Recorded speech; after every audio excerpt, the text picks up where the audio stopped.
ॐ नमो भगवते वासुदेवाय। ॐ नमो भगवते वासुदेवाय। ॐ नमो भगवते वासुदेवाय। हरे कृष्णा। सभी भक्तों को सादर प्रणाम। श्रीमद् भागवतम महापुराण सत्रों की इन श्रृंखला में आज सत्र 394 394 में सभी भक्तों का स्वागत है। हम सभी यहाँ पर 18,000 श्लोकों वाले श्रीमद् भागवतम महापुराण को अंतर्राष्ट्रीय कृष्ण भावनामृत संघ के संस्थापक आचार्य कृष्ण कृपामूर्ति श्री श्रीमद् अभय चरणारविंद भक्ति वेदांत स्वामी श्रील प्रभुपाद द्वारा लिखी पुस्तकों के मार्गदर्शन में प्रकाश में भक्तों के संग श्रवण और पठन करने का प्रयास कर रहे हैं। जैसा कि सत्रों का प्रारूप है, वर्तमान विषय वस्तु का संक्षिप्त अवलोकन, तत्पश्चात मंगलाचरण, उसके बाद एक एक श्लोक का वाचन और अनुवाद करते हुए हम लोग इस विषय को समझने के लिए प्रयास करेंगे। वर्तमान विषय वस्तु के संदर्भ में यदि हम सभी को स्मरण हो तो स्कंद 7 अध्याय 14 को हम सभी ने पिछले सत्र में समाप्त किया था, आदर्श पारिवारिक जीवन।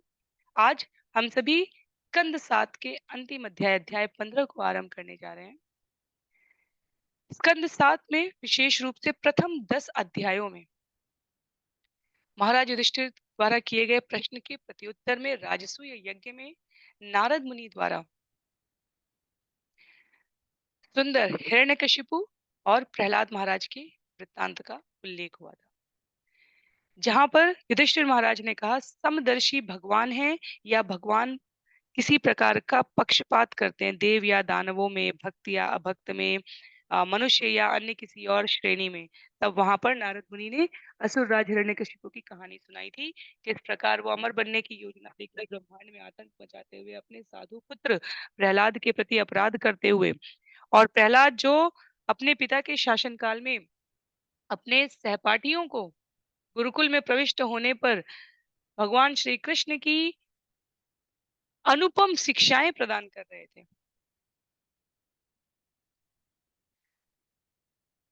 क्रोधित हुए हिरण्यकशिपु द्वारा प्रहलाद महाराज के ऊपर आक्षेप करते हुए कि ये कुल विधर्मी कहाँ से उत्पन्न हो गया, उन्होंने भगवान को चुनौती दी, क्या भगवान इस खंबे में? और प्रहलाद महाराज द्वारा कहा गया हाँ, और उसके उत्तर में नरसिंह देव प्रकट होते हैं। नरसिंह देव ने प्रकट होकर हिरण्यकशिपु का संहार किया। भक्त शिरोमणि प्रहलाद महाराज का गुणगान अध्याय 10 में किया गया। वहां से आगे युधिष्ठिर महाराज इस समाज के वर्ण आश्रम आदर्श जीवन और भक्तोचित गुणों के बारे में चर्चा करना चाहते हैं, नारद मुनि के विचार को जानना चाहते हैं, और इस क्रम में हम लोग ये अगले 5 अध्याय श्रवण किए। तो आज के सत्र में आरंभ करते हैं अध्याय 15 से। अध्याय 15 जिसका नाम है सुसंस्कृत मनुष्यों के लिए उपदेश। तो उपदेशों के भी प्रकार होते हैं। जिस प्रकार अध्ययन में हम देखते हैं कि कभी कभी एक साधारण विषय होता है, नॉर्मल मैथमेटिक्स, हायर मैथमेटिक्स या एडवांस मैथमेटिक्स। तो एडवांस मैथमेटिक्स कहा जाता है जो उस विषय को संभालने में दक्ष हो सके। तो गणित के संदर्भ में ही नहीं, ये जीवन के प्रत्येक विषय में इसी प्रकार लक्षित होता है। तो ये अध्याय 15 जिसमें 80 श्लोक है, सरल श्लोक है क्योंकि नीति निर्देशक तत्व हैं, तो किसी प्रकार की अतिरिक्त व्याख्या की आवश्यकता नहीं है। जहां जहां व्याख्या संभव है और समझने के लिए, सुनने के लिए, जानने के लिए चाहिए, वहां श्रील प्रभुपाद ने प्रस्तुत भी की है। तो मंगलाचरण के पश्चात आरंभ करेंगे स्कंद 7 अध्याय 15 से। नारायणं नमस्कृत्य नरं चैव नरोत्तमं देवीं सरस्वतीं व्यासं ततो जयं मुदीरयेत्। शृण्वतां स्वकथा, क्षमा कीजिए आप लोगों के लिए श्लोक नहीं शेयर हो रहे। शृण्वतां स्वकथा कृष्ण पुण्य श्रवण कीर्तन यद्यन्तस्तो यभद्राणि विधुनोति सुयत्स्यताम् नष्टे प्रायेषु भद्रेषु नित्यं भागवत सेवया भगवत्युत्तम श्लोके भक्तिर्भवति नैष्ठिकी। ॐ अज्ञानतिमिरान्धस्य ज्ञानाञ्जनशलाकया चक्षुन्मीलितं येन तस्मै श्रीगुरुवे नमः। मूकं करोति वाचालं पङ्गुं लङ्घयते गिरिं यत्कृपातमहं वन्दे परमानन्दमाधवम्। वाञ्छाकल्पतरुभ्यश्च कृपा सिन्धुभ्यैव च पतितानां पावनेभ्यो वैष्णवेभ्यो नमो नमः। जय श्री कृष्ण चैतन्य प्रभु नित्यानंद श्री अद्वैत गदाधर श्रीवासादि गौर भक्त वृंद। हरे कृष्ण कृष्ण कृष्ण हरे हरे, हरे राम राम राम हरे हरे, हरे कृष्ण कृष्ण कृष्ण हरे हरे, हरे राम राम राम हरे हरे, हरे कृष्ण कृष्ण कृष्ण हरे हरे, हरे राम राम राम हरे हरे। हरे कृष्णा। तो पुनः सभी भक्तों को सादर प्रणाम। सत्र 394 में हम सभी यहाँ पर स्कंद 7 अध्याय 15 जिसका नाम है सुसंस्कृत मनुष्यों के लिए उपदेश। इस अध्याय में 80 श्लोक हैं और इस अध्याय की समाप्ति के पश्चात स्कंद 7 से समग्र श्लोकों की संख्या 750 हो जाएगी। पूरे श्रीमद् भागवतम से अब तक के कुल श्लोकों की संख्या 6321। तो जिनके पास पुस्तक है मेरा अनुरोध रहेगा आप पुस्तकों का प्रयोग करें। अन्य सभी की सुविधा के लिए यहाँ स्क्रीन पर मैं श्लोक भी प्रस्तुत करूंगी। अपनी सुविधा के अनुसार वाचन अवश्य करने का प्रयास करें।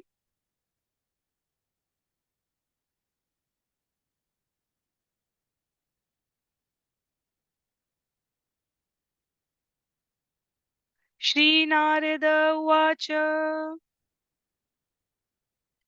कर्मनिष्ठा द्विजैके चेत् तपनिष्ठा नृपापरे स्वाध्याये अन्ये प्रवचने केचन ज्ञान योगयो। नारद मुनि ने कहा, हे राजन, कुछ ब्राह्मण सकाम कर्मों में अत्यधिक आसक्त रहते हैं, कुछ तपस्या में और कुछ वैदिक साहित्य का अध्ययन करने में, तो कुछ भले ही कम संख्या में क्यों ना हो ज्ञान का अनुशीलन करते हैं और विभिन्न योगों का विशेष रूप से भक्ति योग का अभ्यास करते हैं। वर्णों और आश्रमों की समानता और भिन्नता, वर्णों और आश्रमों में करणीय और अकरणीय कर्तव्यों और उत्तरदायित्वों का उल्लेख, वर्णों और आश्रमों में किन तथ्य और सत्य के लिए सावधानी और किस स्तर की सावधानी, किस स्तर का अनासक्त भाव चाहिए, ये सब कुछ प्रस्तुत करने के पश्चात नारद मुनि कहते हैं कि जो वर्ण से ब्राह्मण का अगला क्रम वैष्णव है, ब्राह्मण जन्मना जातिगत श्रेष्ठता की बात नहीं, गुण कर्म और स्वभाव से कहा जा रहा है, उसमें भी विभिन्न कोटियां हैं। कुछ ब्राह्मण सकाम कर्म में हो सकते हैं, कुछ सामाजिक सुधार की दिशाओं में अग्रसरित हो सकते हैं, कुछ गृहस्थ के रूप में व्यवहार करते हैं, कुछ तपस्या के प्रति अधिक आकृष्ट हो सकते हैं, कुछ जीवन से विरक्त होकर वानप्रस्थ की ओर प्रस्तुत हो सकते हैं, कुछ वेद अध्ययन में रुचि दिखा रहे हो सकते हैं और कुछ विशेष प्रकार के योगों में, और उन विशेष प्रकार के योगों में भले ही कम संख्या में क्यों ना हो, नारद मुनि कहते हैं कि कुछ ब्राह्मण निश्चित रूप से भक्ति योग और ज्ञान योग में भी रुचि ले रहे होते हैं। तो ऐसे भक्त सामान्यतया स्वभाव से संन्यास अवस्था में होते हैं। कहते हैं नारद मुनि आगे के श्लोक में इस प्रकार को और विस्तार देते हुए,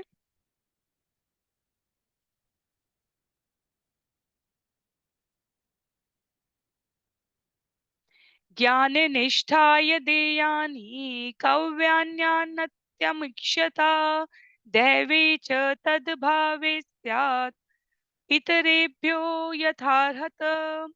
जो व्यक्ति अपने पितरों या स्वयं की मुक्ति का इच्छुक हो उसे चाहिए कि ऐसे ब्राह्मण को दान दे जो निर्विशेष अद्वैतवाद में निष्ठा रखता हो, ज्ञान निष्ठा रखता हो। ऐसे उच्च ब्राह्मण के अभाव में सकाम कर्मों अर्थात कर्म कांडों में अनुरक्त ब्राह्मणों को दान दिया जाए। तो भव बंधन से छूटने की दो विधियां हैं, श्रील प्रभुपाद यहाँ कहते हैं। पहली ज्ञान कांड है, दूसरी कर्म कांड है। कर्म कांड जब हम लोग भगवत गीता में श्रवण करते हैं, जो 3 खंड में 18 अध्यायों का विभाजन किया गया है, कर्म योग, ज्ञान योग, भक्ति योग में, उस ज्ञान योग और कर्म कांड से परे एक उपासना विधि है। कहते हैं श्रील प्रभुपाद, भक्त कभी भी ब्रह्म में विलीन होने की बात नहीं सोचता। वो भगवान का दास बनकर सेवा करना चाहता है। तो भव बंधन में जो भगवान छूटने के क्रम में जो भगवान में लीन होना चाहते हैं, उनके बारे में यहाँ पर उल्लेख किया गया है। वे कर्म कांड या ज्ञान कांड के माध्यम से प्रकार से भव बंधन से मुक्त होना चाहते हैं। जो उपासना विधि की जिनकी बात की जा रही है, भक्ति योग की जिनकी बात की जा रही है, वे अपने आप को सदैव भगवान के साक्षात संगति में रखना चाहते हैं। इसीलिए यहाँ पर इसी श्रीमद् भागवतम के स्कंद 6 अध्याय 14 श्लोक संख्या 5 को तात्पर्य में कहते हुए श्रील प्रभुपाद कहते हैं, मुक्ता नाम अपि सिद्धा नाम नारायण परायण सुदुर्लभ प्रशांतात्मा कोटिष्वपि महामुने। हे महामुनि, लाखों मुक्त तथा मुक्ति ज्ञान में सिद्ध व्यक्तियों में से कोई एक भगवान नारायण या कृष्ण का भक्त होता है। ऐसे भक्त जो पूर्णतः शांत हों, वे अत्यंत दुर्लभ होते हैं। तो वैष्णव का पद ज्ञानी से भी ऊपर बताया गया है। ज्ञान कांड या कर्म कांड से ऊपर उपासना कांड को, उपासना विधि को, पद्धति को बताया गया है। और यहाँ पर जो सकाम कर्म से तनिक ऊपर भव बंधन से मुक्ति का अर्थ, मोक्ष का अभिप्राय 5 प्रकार की मुक्ति में सोचते हैं, उनके लिए कहा गया है कि वो ज्ञान कांड या कर्म कांड का आश्रय ले सकते हैं। लेकिन जो सदा सर्वदा भगवान के दास बनकर रहना चाहते हैं, वो भगवान की भक्ति करते हैं। और भगवान की भक्ति करने के लिए इस बात से कोई अंतर नहीं पड़ता। कहते हैं श्रील प्रभुपाद अंतिम कुछ पंक्तियों में कि कोई जन्मना ब्राह्मण परिवार का है या अब्राह्मण परिवार का है, कोई वैश्य परिवार का है या अवैश्य परिवार का है, कोई शूद्र परिवार का है या अन्य किसी धर्म, जाति, संप्रदाय, धार्मिक आस्था, मान्यता से है। जब तक उसके अंदर भगवान की भक्ति करने की, सेवा करने की, शास्त्रों के नियमों के अनुसार गुरु का आश्रय लेकर भगवान के संग में भगवान का नाम, रूप, गुण, लीला भजने का भाव है, इच्छा है, श्रद्धा और विश्वास है, तब तक वो कितना ही गर्हित कर्म में अपने पूर्ववर्ती जीवन में क्यों ना लगा हो, भक्ति प्राप्त करने का अधिकारी है, उसे साधु माना जाना चाहिए। हमारे शास्त्रों में उदाहरण है, जो प्रामाणिक रामायण है, ऐसे तो अनेक रामायण है। रामनवमी का उपलक्ष्य है, सभी को रामनवमी की बहुत सारी शुभकामनाएं। ऐस- बहुत सारी अखंड रामायण, तुलसीदास जी कृत रामायण, दक्षिण भारत में अनेकों रामायण के प्रकार हैं। प्रामाणिक रामायण जो वाल्मीकि रामायण जिसे कहा गया है, जिसे नारद मुनि के द्वारा दी गई प्रेरणा और प्रोत्साहन और सम्यक ज्ञान के आधार पर वाल्मीकि मुनि ने रचा। उनके पूर्ववर्ती जीवन की बात की जाए तो वो किसी तथाकथित श्रेष्ठता के मानदंडों को, चिन्हों को उस समय परिलक्षित नहीं करते थे, पर समयांतर पर गुरु के संग में हरिनाम का आश्रय लेकर भक्त का संग प्राप्त करके उन्होंने प्रामाणिक रामायण का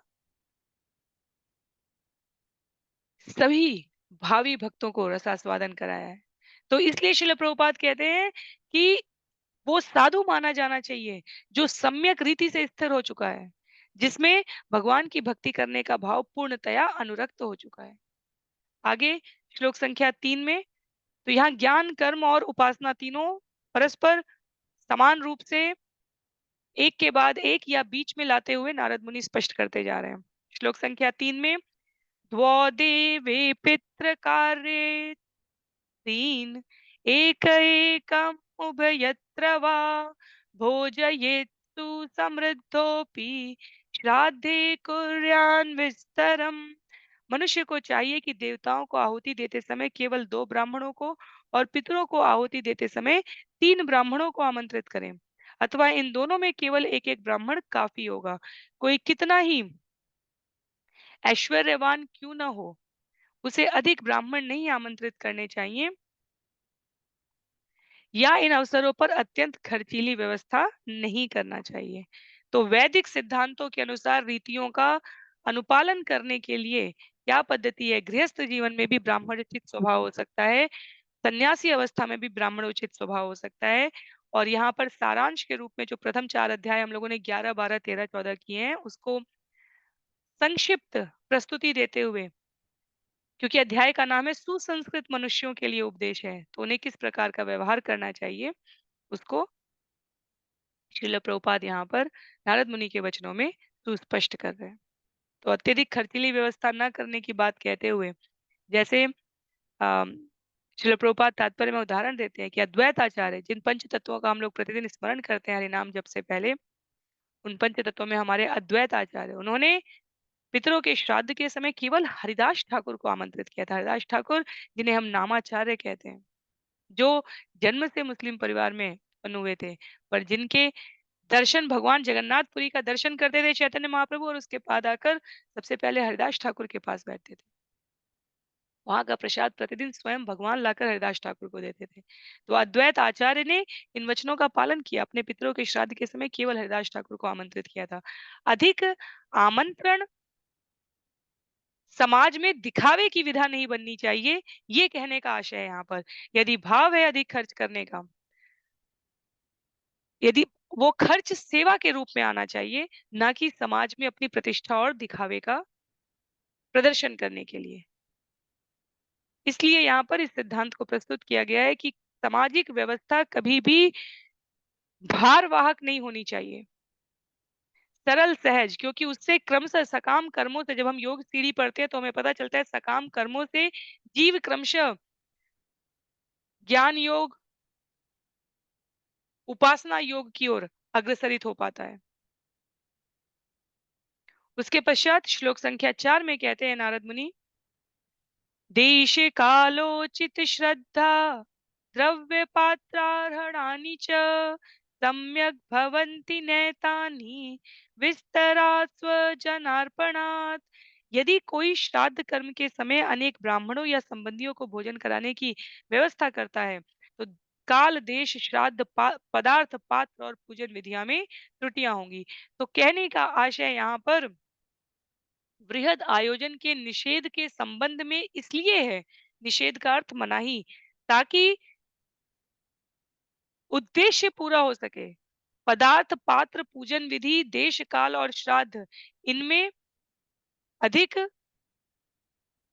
त्रुटियां ना हो। श्रील प्रभुपाद कहते हैं भारतवासी विशेष रूप से 3 अवसरों पर, संतान के जन्म पर, विवाह पर और श्राद्ध कर्म पर दिल खोलकर खर्च करते हैं। लेकिन श्राद्ध कर्म के समय अनेक ब्राह्मणों एवं संबंधियों को आमंत्रित करने में अत्यधिक व्यय करने के लिए शास्त्र मना करते हैं। तत्पश्चात श्लोक संख्या 5 में, देशे काले च संप्राप्ते मुन्यन्यं हरिदैवतम् श्रद्धया विधिवत् पात्रे न्यस्तं काम सुखक्षयम्। जब उपयुक्त शुभ अवसर तथा स्थान प्राप्त हो, तो मनुष्य को चाहिए कि अत्यंत प्रेम पूर्वक भगवान के अर्चा विग्रह को घी में बना भोजन अर्पित करे और फिर उपयुक्त व्यक्ति अर्थात वैष्णव या ब्राह्मण को प्रसाद दे। इससे अक्षय समृद्धि आएगी। तो सकाम कर्मों में भी जो प्रवृत्त है उनके लिए भी विधियों का यहाँ श्रीमद् भागवतम में उल्लेख है। अर्चा विग्रह को शुद्ध घी में बना हुआ भोजन भोग अर्पित करने के पश्चात जीवन में समृद्धि आएगी। जो समृद्धि की इस जगत में कामना करते हैं उनके लिए यहाँ पर सकाम कर्म से वृद्धि का वर्णन है।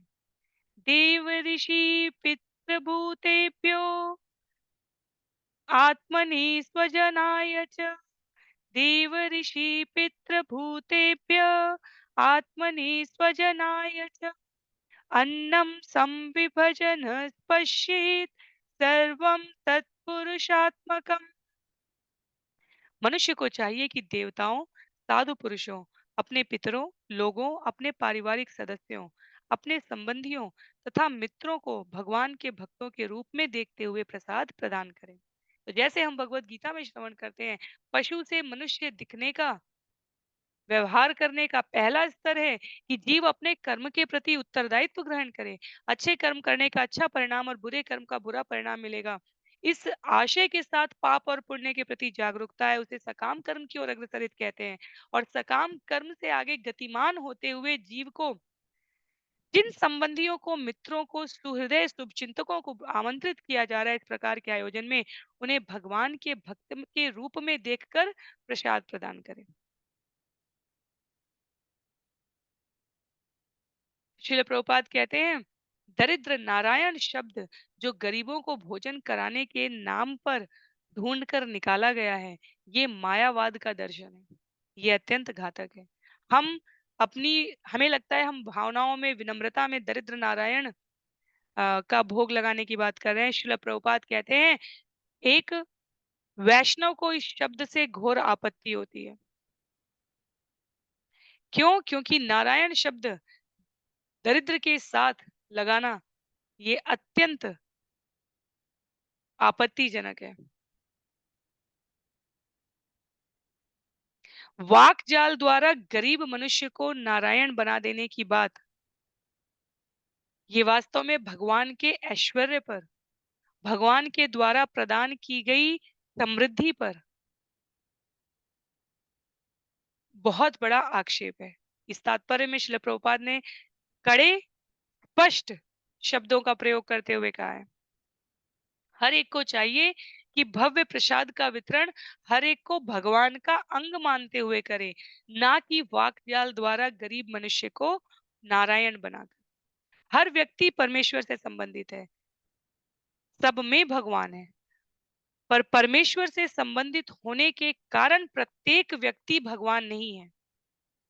ऐसा मायावाद दर्शन अत्यंत घातक है। चैतन्य महाप्रभु ने स्वयं मायावादी भाष्य सुनी ले हय सर्वनाश, जब आएगा चैतन्य चरितामृत के उल्लेख में, तो वहां पर उल्लेख है कि ऐसा मायावादी दर्शन हमें भगवान के वास्तविक अस्तित्व के प्रति भ्रम में डालता है। भगवान लक्ष्मी नारायण कहे जाते हैं, स्वीकृत है। दरिद्र नारायण शब्द का प्रयोग किसी शास्त्र में कहीं पर भी नहीं है। करुणा निधान भिन्न है, पर दरिद्र नारायण अस्वीकृत है। तो भक्तिमय जीवन का विनाश अवश्यम भावी है। भगवान जो छह ऐश्वर्य है इस जगत में, जो जीव दरिद्र नारायण को भोग लगा रहे हैं, ये कह के करते हैं, वो वास्तव में भगवान द्वारा दी गई संपत्ति और ऐश्वर्य का अपमान करते हैं। और इससे ना केवल सरस्वती रुष्ट होती है, ना केवल लक्ष्मी रुष्ट होती है, अपितु भगवान भी अप्रसन्न होते हैं। तो अपने जीवन में हमें इस शब्द के प्रयोग, ये कई स्थान पर श्रील प्रभुपाद ने कहा है, और आचार्य इसे सुस्पष्ट करते हैं। सब में भगवान है। किसी को हम दरिद्र मान रहे हैं, तो किसी को हम अ, इसका अर्थ है कि हम भगवान की संज्ञा से उस जीव को संबद्ध कर रहे हैं। अग्नि की एक चिंगारी में अग्नि का समस्त तत्व है, पर ऊष्मा का जो परिमाण है, जो मात्रा है, उसमें गहरी भिन्नता होती है। तो इसलिए भगवान के ऐश्वर्य को कलयुग के मायावाद में मिश्रित करने की हमें आवश्यकता नहीं है। 2-3 अन्य स्थानों पर भी श्रील प्रभुपाद अपने सत्रों में इस शब्द को स्पष्ट करते हैं। श्लोक संख्या 7 में कहते हैं, न ददात न दद्यातामिशं शाधे न च अद्यात् धर्म तत्ववृत् मुनि अन्य स्यात् परा प्रीति यथा न पशु हिंसया। धार्मिक सिद्धांतों से भलीभांति अवगत मनुष्य को चाहिए कि वह श्राद्ध कर्म में मांस, अंडे या मछली जैसी कोई वस्तु अर्पित न करे, और न ही स्वयं भी ऐसी वस्तु खाए, चाहे वह क्षत्रिय ही क्यों न हो। जब घी से बना उपयुक्त भोजन संत जनों को दिया जाता है, तो यह कृत्य पितरों तथा भगवान को अत्यंत प्रिय लगता है, क्योंकि वे यज्ञ के नाम पर पशुओं का वध किए जाने पर कभी प्रसन्न नहीं होते। जो इस बात को ढूंढते हैं कि कहाँ लिखा है भगवान ने नहीं कहा है कि मांस, मछली, अंडे को नहीं खाना चाहिए, उनके लिए यहाँ पर श्रील प्रभुपाद स्पष्ट कहते हैं, स्कंद 7 अध्याय 15 श्लोक संख्या 7 में, 7.15.7 में, पितर और भगवान इससे प्रसन्न नहीं होते। एक माता-पिता के रूप में, अभिभावक के रूप में, गुरु के रूप में यदि हम चाहते हैं कि हमारी संतान, हमारे शिष्य, हमारे अधीनस्थ उसी प्रकार का व्यवहार करे जो हमारी प्रसन्नता के लिए है, तब वे यदि मनमाना व्यवहार करें और हमें अप्रसन्नता हो, अपने जीवन में शास्त्र विरोधी कार्यों को करते समय हमें बिल्कुल उसी भाव को साधना चाहिए।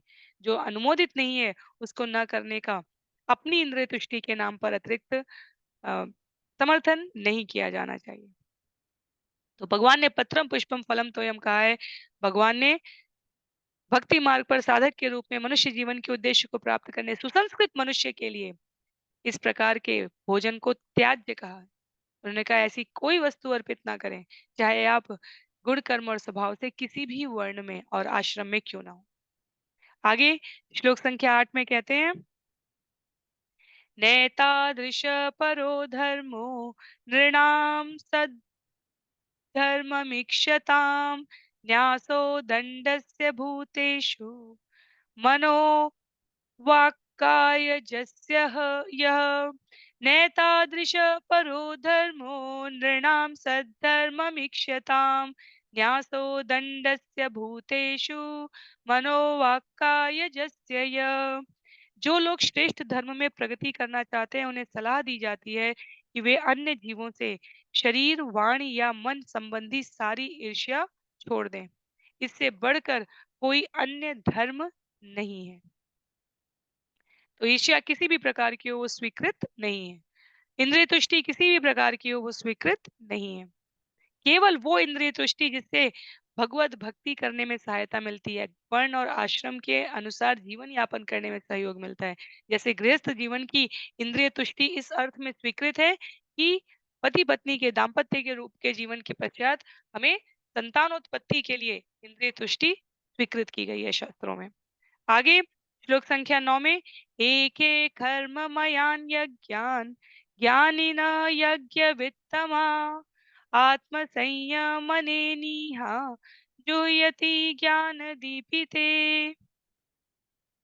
आध्यात्मिक ज्ञान से जागृत होने से यज्ञ के विषय में बुद्धिमान व्यक्ति, धार्मिक नियमों के वास्तविक ज्ञाता तथा निष्काम व्यक्ति अपने को आध्यात्मिक ज्ञान की अथवा परम सत्य विषय ज्ञान की अग्नि में संयमित बनाते हैं। वे कर्म कांडीय अनुष्ठान विधि को त्याग सकते हैं। जब हम इसको बिना किसी संदर्भ के कहीं श्रवण करेंगे तो हमें लगेगा क्या कहा गया है। सरल बात कही गई है। जो आध्यात्मिक ज्ञान से आप्लावित हो चुके हैं, जिनका आध्यात्मिक ज्ञान के प्रति वास्तविक स्वाद जागृत हो चुका है, वे अपने आप को धार्मिक नियमों के वास्तविक ज्ञाता, बुद्धिमान व्यक्ति के रूप में यज्ञ के द्वारा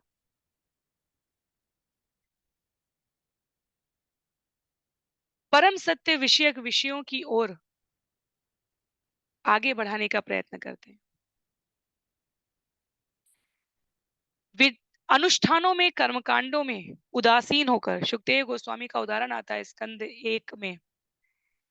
जब सुखदेव गोस्वामी जन्म के पश्चात ही निकल पड़ते हैं और उनके पिता सोचते हैं कि मैंने तो अभी एक भी संस्कार अपने पुत्र के लिए नहीं किए। तो उदासीनता उस अर्थ में कही गई है। उदासीनता का अर्थ मनमाने तरीके से व्यवहार करना नहीं है। उदासीनता का अर्थ है कि जीवन के लक्ष्य, जन्म और मृत्यु के दुखों को पूरी तरीके से तोड़ते हुए, रोकते हुए भगवत धाम को वापस जाने की ओर जो अग्रसरित हो गए हैं, ज्ञान का अनुशीलन जो इस अर्थ में करते हैं, वे अन्य कर्म कांडों के प्रति उदासीन हो जाते हैं। तो ये स्वीकृत है शास्त्र में, इसमें कोई मनाही नहीं। श्लोक संख्या 10 में कहते हैं, द्रव्य यज्ञ द्रव्ययज्ञे यक्ष्यमाणं दृष्ट्वा भूतानि बिभ्यति एषमाकरुणो हन्यात् अतज्जज्ञो ह्यस्तु तृप्ध्रुवम्। यज्ञ संपन्न करने वाले व्यक्ति को देखकर बलि दिए जाने वाले सारे पशु यह सोचकर अत्यंत डरे रहते हैं कि यह निर्दय यज्ञकर्ता यज्ञ के उद्देश्य से अनजान होने तथा अन्यों का वध करके परम संतुष्ट होने के कारण हमें निश्चित रूप से मार डालेगा। प्रायः सनातन धर्म और संस्कृति पर आक्षेप आता है, यज्ञ में पशुओं की बलि दी जाती थी। बलि शब्द के अर्थ में आज जब देवी के सामने नारियल फोड़ा जाता है, उसे भी बलि कहा गया है। तो किस प्रकार की ये व्यवस्थाएँ रही हैं, इसके लिए एक पंक्ति हमें स्मरण रखना चाहिए, ये सभी कर्मकांड से संबंधित है। भगवान की भक्ति मार्ग के लिए, भक्ति योग के लिए इनकी ना आवश्यकता है, ना शास्त्रों की स्वीकृति है। कर्मकांड में श्रील प्रभुपाद कहते हैं धर्म के नाम पर लगभग सारे विश्व के प्रत्येक स्थापित मान्यता में पशु यज्ञ प्रचलन में रहा।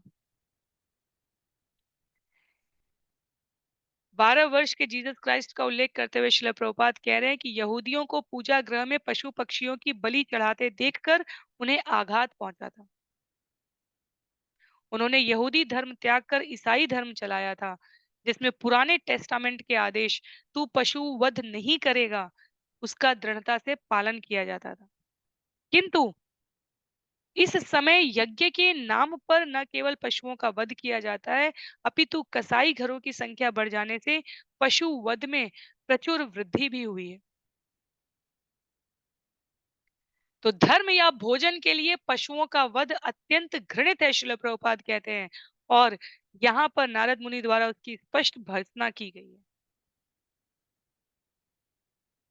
जब तक कोई निर्दयी नहीं होगा, तब तक वो धर्म के नाम पर और भोजन के लिए पशुओं की बलि नहीं चढ़ा सकता। सनातन धर्म संस्कृति में अश्वमेध यज्ञ से लेकर अन्य सभी प्रकार की क्रियाओं में जब भी पशु बलि की बात हुई है, गोमेध यज्ञ, अश्वमेध यज्ञ, वहां पर जीवन के विषयों के सुखों के प्रति अनासक्त, कोई रुचि न रखने वाले,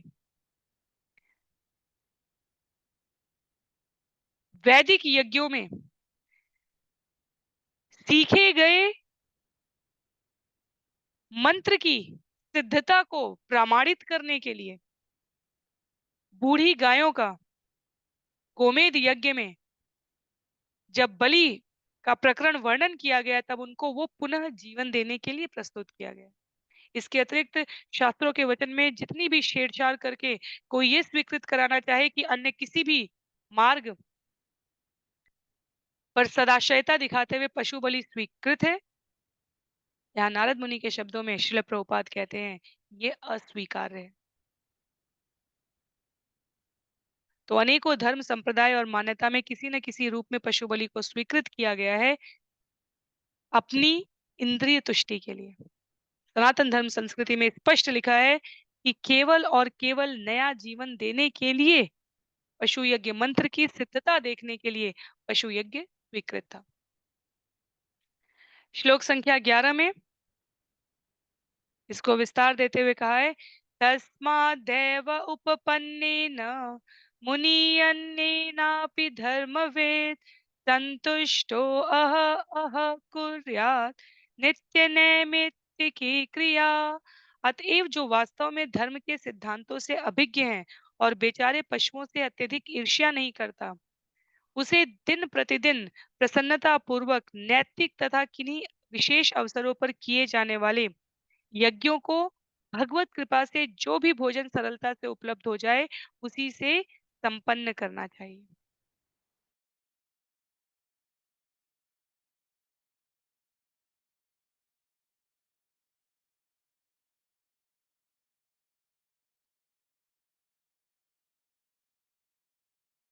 धर्मविद शब्द की यहाँ पर व्याख्या करते हुए श्रील प्रभुपाद कहते हैं जो धर्म के वास्तविक प्रयोजन को जानता है। धर्म का वास्तविक प्रयोजन क्या है? भगवान भगवत गीता अध्याय 18 श्लोक संख्या 66 में कहते हैं सर्वधर्मान परित्यज्य मामेकम शरणम व्रज। धर्म को समझना वास्तव में कृष्ण भावना भावित होने की सर्वोच्च अवस्था है। जो उस अवस्था तक पहुंच जाता है, भक्ति की अर्चना विधि को संपन्न करता है, चाहे वो गृहस्थ हो या सन्यासी हो, चाहे वो छोटा अर्चा विग्रह रखा हो या भगवान की विशाल प्रतिमा रखा हुआ हो, चाहे वो राधा कृष्ण को रखा हो, लक्ष्मी नारायण को रखा हो, सीता राम को रखा हो, चैतन्य महाप्रभु के विग्रहों को रखा हो या भगवान जगन्नाथ बलदेव सुभद्रा को रखा हुआ हो। घी से बना भोजन अर्पित करके भगवान को यदि वो श्रद्धा पूर्वक प्रदान करता है और उसके प्रसाद को पितरों देवताओं और अन्य जीवों को नैतिक कर्म की तरह नित्य प्रति के कर्म की तरह देता है तो इतना पर्याप्त है भगवान की प्रसन्नता के लिए। श्रील प्रभुपाद कहते हैं कृष्ण भावनामृत आंदोलन के सारे केंद्रों में अर्चा विग्रह का पूजन अत्यंत सुंदर प्रकार से करते हुए सभी सामान्य जनों में जो मंदिर दर्शन के लिए आते हैं प्रसाद अर्पित करने की वितरण करने की पद्धति है। और इस प्रकार इस विधि से वितरण को यज्ञ कहा गया है। इससे भगवान पूर्ण संतुष्ट होते हैं। श्रील प्रभुपाद कहते हैं कृष्ण भावनामृत आंदोलन की सारे सदस्य नित्य ऐसे दिव्य कर्म करते हैं और इसमें पशु वध की कहीं से कहीं कोई चर्चा भी नहीं है, कोई विषय ही नहीं है, कोई भाव ही नहीं है। आगे श्लोक संख्या 12 से ये विषय बढ़ रहा है, 12 से 21 तक जो अधर्म है, अधर्म की शाखाएं हैं, उनको निरस्त करते हुए किस प्रकार से संतुष्टि प्राप्त की जाए उसके बारे में वर्णन किया गया है। विधर्मः परधर्मश्च आभास उपमाशल अधर्म शाखा पंचेमा धर्मज्ञो अधर्मवत्यतीत विधर्म परधर्मः च आभास उपमाचल अधर्म शाखा पंचेमा धर्मज्ञो अधर्मवत् त्यजेत। अधर्म की 5 शाखाएं हैं जो विधर्म परधर्म आभास उपधर्म तथा छल धर्म के नाम से उचित रूप से में विख्यात। जो असली धार्मिक जीवन से अवगत हो उसे इन पांचों को अधर्म मानकर इनका परित्याग कर देना चाहिए। तो अधर्म की 5 शाखाओं में किसे कहा गया? विधर्म को, परधर्म को, आभास को, उपधर्म को और सबसे निकृष्ट है छल धर्म को।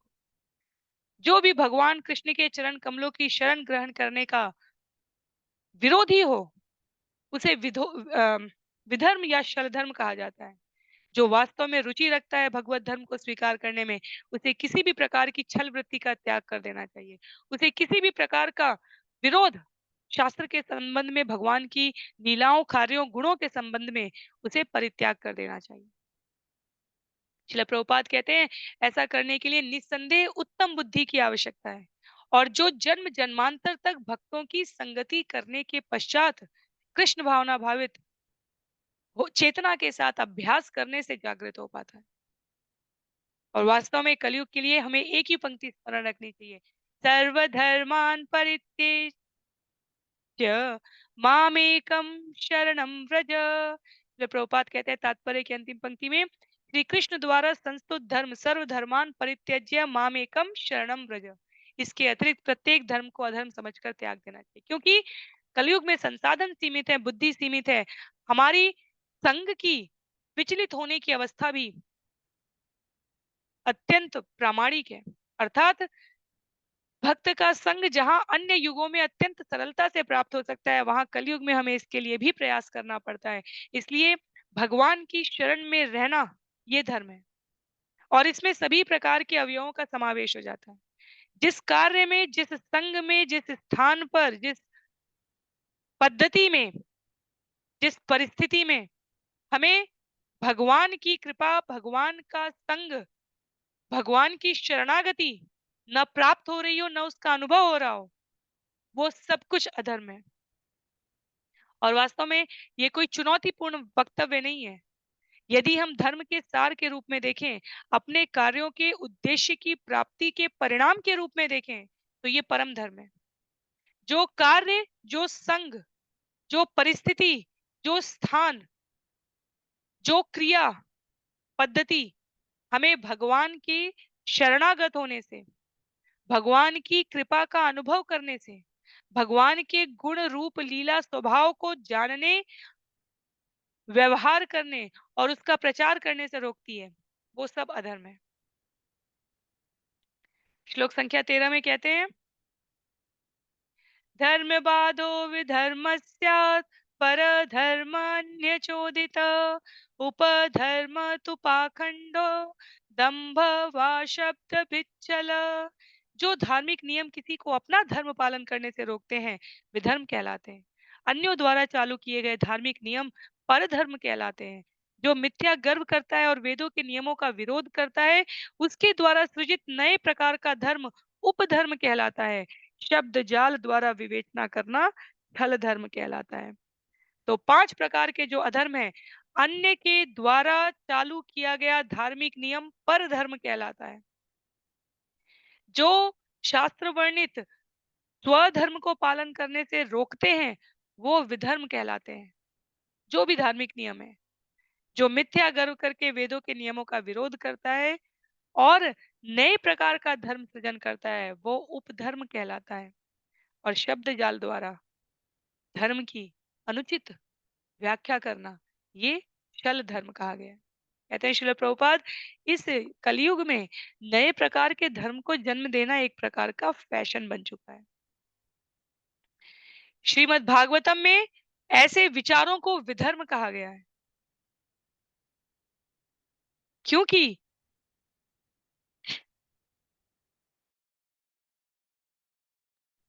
ये अपनी ही धार्मिक प्रणाली के विरुद्ध होते हैं। भगवान ने धार्मिक प्रणाली का प्रचलन किया। उन्होंने कहा सर्वधर्मान परित्यज्य माम एकम शरणम व्रज। जो भगवान द्वारा प्रदत्त है, वही असली विधि शास्त्र है, वही असली धर्म है। जैसे सरकार ने जो नियम बनाए हैं, उसका हम पालन करने के लिए बाध्य होते हैं। उसके अतिरिक्त हम कुछ करते हैं तो वो कानून का विरोध कहलाता है। उसी प्रकार जो भगवान ने प्रदान किया है वो धर्म है। देश काल परिस्थिति की व्यवहारिकता गुरु के मार्गदर्शन में समझी जा सकती है। मूल नियम वही रहता है, व्यवहारिक रूप से उसका पालन हम आचार्यों के मार्गदर्शन में करते हैं। तो परधर्म, विधर्म, शल धर्म, उपधर्म, इन सभी में हमारी सतर्कता आसपास होती हुई परिस्थितियों में समझने की अत्यंत आवश्यक है। जैसे भगवत गीता की गलत व्याख्या छल धर्म है। भगवान का आकार नहीं है, निराकार है, भगवान अपरिवर्तनशील है, भगवान निर्गुण है। ये शब्द इसका आशय देते हैं।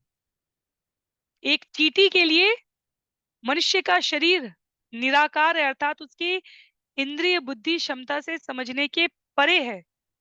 इसका अर्थ ये नहीं है कि मनुष्य का कोई आकार नहीं है। इसका अर्थ ये नहीं है कि पूर्ण पुरुषोत्तम भगवान श्री कृष्ण का आकार नहीं है। इंद्रिय क्षमता हमारी सीमित है। जैसे मनुष्यों के लिए कहा जाता है, वो अपनी आंखों से 1700 प्रकार के रंगों को देख सकते हैं, पर प्रत्येक जीव नहीं देख सकता, प्रत्येक पशु और प्रत्येक पक्षी नहीं देख सकता इतने रंग।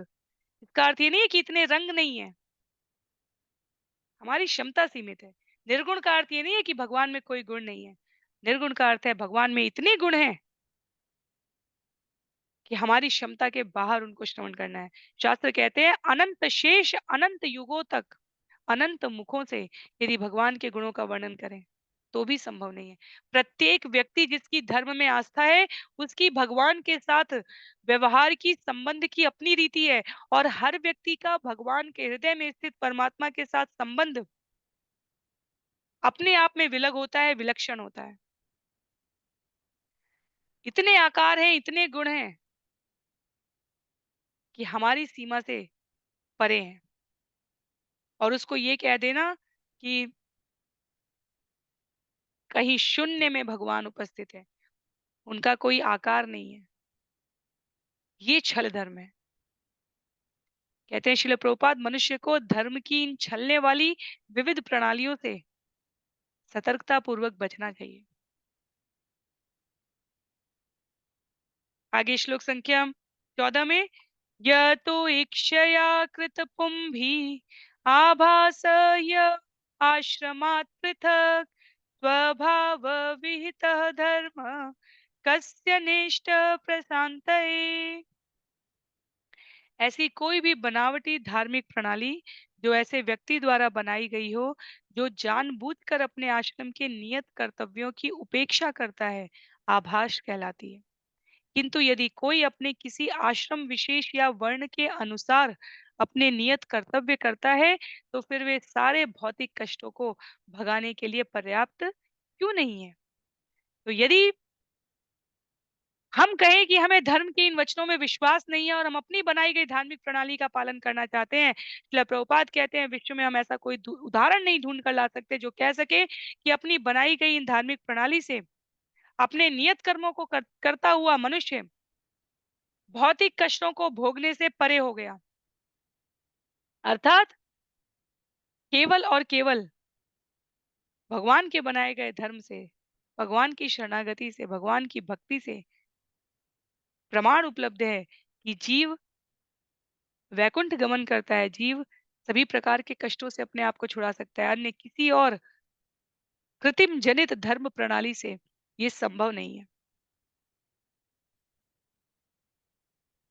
यदि हमें ढूंढना हो, यदि हमें इस पर विश्वास करना हो व्यवहारिक रूप से अपने आसपास के जगत में, जब भक्त शरीर छोड़ता है, तब उसके आसपास यदि वो भक्तों के संग रहा है सदैव साधक, तो उसके आसपास भक्तों की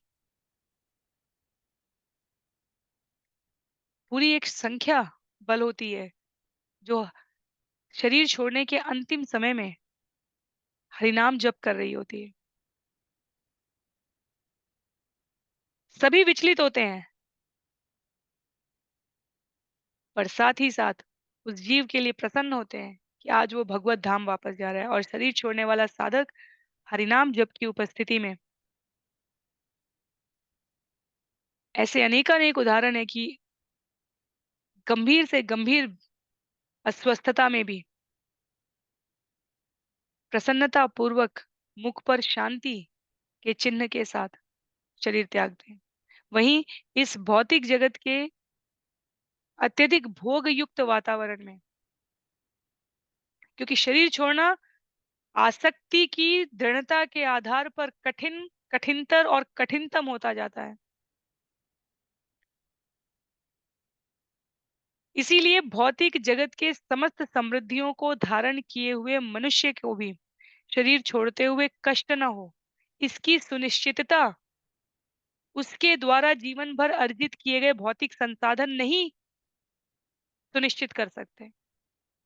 पर एक साधक जिसने जीवन भर कोई अतिरिक्त ऐश्वर्य साधन नहीं एकत्र किए होंगे, केवल हरिनाम का आश्रय लिया होगा, वो सुगमता से शरीर त्याग कर सके, इसकी व्यवस्था स्वयं भगवान करते हैं। तो कोई भी अन्य धर्म, मान्यता, पद्धति, प्रणाली जो भगवान के कहे गए वचनों से भिन्न है, जिसमें जीव अपने अपने ईश्वर को गढ़ लेता है और असली ईश्वर से नाता तोड़ के बैठ जाता है, भ्रमित माया जाल युक्त वचनों का प्रयोग करके। श्रील प्रभुपाद कहते हैं उसकी बुद्धि पूरी तरीके से जीवन भर दिग्भ्रमित रहती है और अंत में शरीर त्याग करते समय वो किसी भी प्रकार का न शांति स्वयं अनुभव कर सकता है, न अन्यों को कर सकता है। अभी विगत में ही इस्कॉन के एक बहुत बड़े साधक, गुरु, आचार्य, मार्गदर्शक करीब कुछ पूर्ववर्ती समय से ही उनको ज्ञात था कि शरीर छोड़ने का समय आ जाएगा और अपने जीवन के अंतिम दिनों तक पूरे विश्व में भक्तों और साधकों द्वारा उनकी सरल गति, सरल तरीके से वो मृत्यु को प्राप्त हो, शरीर छोड़ सकें, इसकी प्रार्थना की जा रही थी। पर वो स्वयं अपने जीवन के अंतिम दिनों में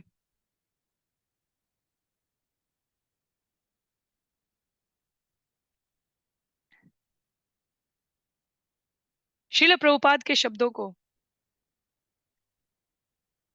अपनी वाणी में उच्चारित करते हुए सभी साधकों को यह संदेश देते हैं कि केवल भगवत शरणागति और भगवान का चिंतन करते हुए शरीर छोड़ना एक साधक के लिए संभव है, बिना किसी अतिरिक्त श्रम के अपनी मन बुद्धि विचार को दृढ़ता पूर्वक भगवान के चरणों में स्थिर कर लेने से। तो श्रील प्रभुपाद यहाँ कह रहे हैं अन्य सभी विधियों से आचार्यों ने कहा है, गुरु शिष्य परंपरा में नारद मुनि यहाँ पर व्यक्त कर रहे हैं, स्वभाव विहितो धर्म कस्य निष्ठ प्रशांत है। जीवन का असली उद्देश्य दुखों को दूर करना है और भगवान के वचनों का पालन करके इसे सरलता से किया जा सकता है। आज के सत्र के लिए अंतिम श्लोक लेंगे, श्लोक संख्या 15।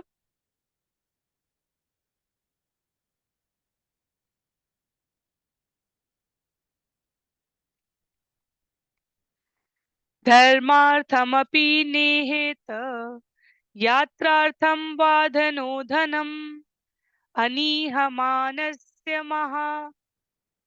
अहे इव वृत्तिदा धर्मार्थम् अपि नेहेत यात्रार्थं वा धनो धनम् अनीहमानस्य महाहे इव वृत्तिदा। निर्धन होकर भी मनुष्य को अपने शरीर निर्वाह के लिए या विख्यात धर्मज्ञ बनने के लिए अपनी आर्थिक दशा सुधारने का प्रयास नहीं करना चाहिए। जिस प्रकार एक अजगर एक ही स्थान पर पड़ा रहकर तथा अपनी जीविका के लिए कोई प्रयास न करते हुए भी शरीर निर्वाह के लिए भोजन प्राप्त कर लेता है, उसी प्रकार निष्काम व्यक्ति बिना किसी चेष्टा के अपनी जीविका कमा लेता है। पुनः यहाँ पर शरीर से जुड़े संबंधों को, उत्तरदायित्वों को वहन ना करने का निर्देश नहीं दिया जा रहा है। यहाँ पर कहा जा रहा है कि अतिरिक्त प्रयास करके आर्थिक दशा सुधारने का प्रयत्न नहीं करना चाहिए। व्यावहारिक उदाहरण इस अर्थ में हमें समझना है कि प्रारब्ध से, भाग्य से हमारे ऊपर आश्रित जीवों के कुशल क्षेम के वहन के लिए भगवान हमें इतनी सामर्थ्य प्रदान करते हैं कि हम आवश्यकता अनुसार धनोपार्जन में अपने आप को प्रवृत्त कर सकें। आलस्य, प्रमाद, कुंठा, ईर्ष्या ये तामसिक गुणों के लक्षण हैं। यदि भक्त और साधक बनने के प्रयास में अतिरिक्त आर्थिक प्रयास ना करने की संस्तुति की जा रही है, इसका अर्थ ये नहीं है कि हम इन तामसिक गुणों को धारण करें। यहाँ भाव ये स्पष्ट करने का है कि शुद्ध सतोगुण की ओर प्रयासरत जीव यदि अपने समय के अधिकांश भाग को कृष्ण भावनामृत विकसित करने के लिए व्यतीत करता है, ईमानदारी पूर्वक बिना किसी छल के, तो योग क्षेम वहां में हम उसको जीविका वृत्ति के लिए भगवान आवश्यकता के अनुसार इतनी क्षमता, कुशलता, मार्गदर्शन, बुद्धि अवश्य प्रदान करते हैं कि उसको इधर उधर अन्यत्र समय व्यर्थ में व्यतीत करने की आवश्यकता नहीं रह जाती। अर्थात सत, रज और तम में यदि ये कह दिया जाए कि शास्त्र ने तो कहा है कि अतिरिक्त आर्थिक अर्जन करने की आवश्यकता नहीं है, इसका अर्थ ये नहीं है कि हम अपने घर में अपने समय का दुरुपयोग करते हुए, अपनी इंद्रियों को तुष्ट करते हुए, मनोरंजन के भौतिक साधनों का प्रयोग करते हुए समय व्यतीत करें। यहाँ ये इस अर्थ में कहा जा रहा है कि हम अपने समय का अधिकतर भाग कृष्ण भावनामृत चेतना में व्यतीत करें। बहुत सारे ऐसे साधक हैं, भक्त हैं। श्रील प्रभुपाद ने स्वयं अपने निर्देश में कहा कि ईश्वर द्वारा प्रदत्त क्षमता का, कुशलता का प्रयोग यदि हम अर्थ अर्जन, आर्थिक वृद्धि के द्वारा धन प्राप्त करने में करते हैं, तो उसके प्रयोग के लिए भी हमारे जीवन में स्पष्टता रहनी चाहिए। बहुत सारे साधक अपनी जीविका वृत्ति के द्वारा धनार्जन करके कृष्ण भावनामृत चेतना को और समृद्ध आर्थिक रूप से दृढ़ करने के लिए अपनी पूरी आय या आय का अधिकतर हिस्सा व्यय कर देते हैं। तो ये भी वास्तव में कृष्ण भावनामृत चेतना के प्रचार और प्रसार के लिए सेवा हुई। क्योंकि शास्त्र ने कहा है कि अतिरिक्त आर्थिक आवश्यकता के लिए हमें धनार्जन करने की आवश्यकता नहीं है। इसका अर्थ ये नहीं हुआ कि हम आराम से सो रहे हैं, टीवी देख रहे हैं, इंटरनेट, सोशल मीडिया का प्रयोग करके व्यर्थ की वार्ताओं में अपना समय व्यतीत कर रहे हैं। साधक जब अपने ब्रह्म मुहूर्त की क्रियाओं से, नाम जप से, हरिनाम गुणगान से, भगवान को भोग अर्पित करने से लेकर, कथा प्रवचन सुनने से लेकर, जब धन कमाने के लिए इस भौतिक जगत में जाता है, तो उसको भी वो भगवान को समर्पित सेवा के रूप में स्वीकार करता है और उसका कुछ हिस्सा अपने पर आश्रित लोगों पर व्यय करते हुए, कुछ हिस्सा उनके भविष्य के और स्वयं के भरण पोषण के लिए संचित करते हुए, अधिकतर हिस्सा भगवान की सेवा के लिए व्यय करना है, इसके लिए सुस्पष्ट रहता है। और ये सुस्पष्टता वास्तव में कृष्ण भावनामृत चेतना ही है। तो निष्कर्म का अर्थ किसी भी प्रकार के कर्म को ना करते हुए। उदासीन का अर्थ अपने आप को कहीं एक कोने में ये कहना कि भगवान हमारा भरण-पोषण करेंगे, तो भगवान हमसे भी उस संबंध में अपेक्षा रखते हैं कि हम अपने गुण, कर्म और स्वभाव के अनुसार व्यवहार करें।